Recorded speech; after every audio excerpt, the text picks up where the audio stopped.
Le Logi Create est le premier clavier pour iPad Pro disponible dans le commerce alors que le Smart Keyboard d'Apple se fait désirer dans les rayons.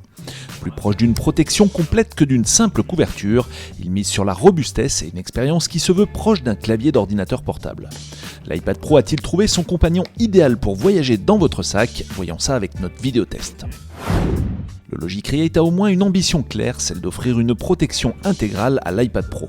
Conçu avec des matériaux robustes et recouvert d'un agréable revêtement en tissu, il vous permettra de voyager sans crainte avec votre iPad Pro et pour cause, ce dernier est une véritable armure, mais on verra cependant que la médaille a son revers.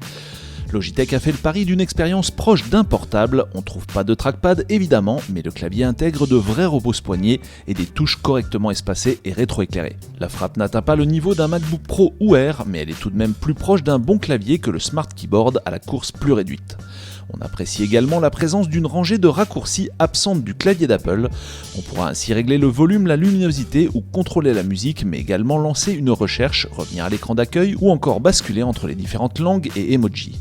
Bref, un bon clavier pour profiter des quelques optimisations de iOS 9 qui améliorent l'expérience de certaines apps comme iMovie ou les suites iWork et Microsoft Office.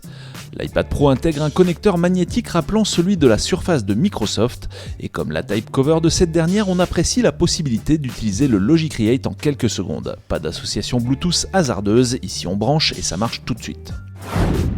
On le disait, la robustesse du Logi Create se fait au prix de l'encombrement et du poids de l'ensemble.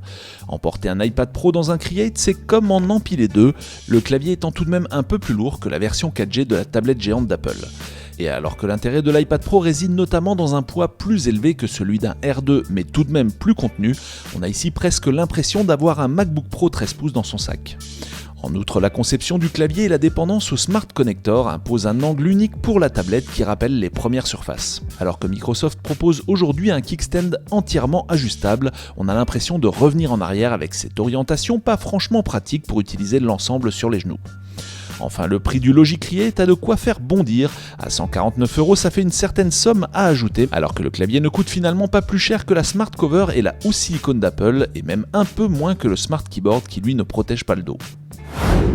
Pour les possesseurs d'iPad Pro ayant encore une centaine d'euros en poche, le Logi Create permet de bénéficier d'un assez bon clavier physique qui peut avoir son utilité dans les applications bureautiques ou celles riches en raccourcis comme iMovie et d'une protection robuste et intégrale pour votre tablette.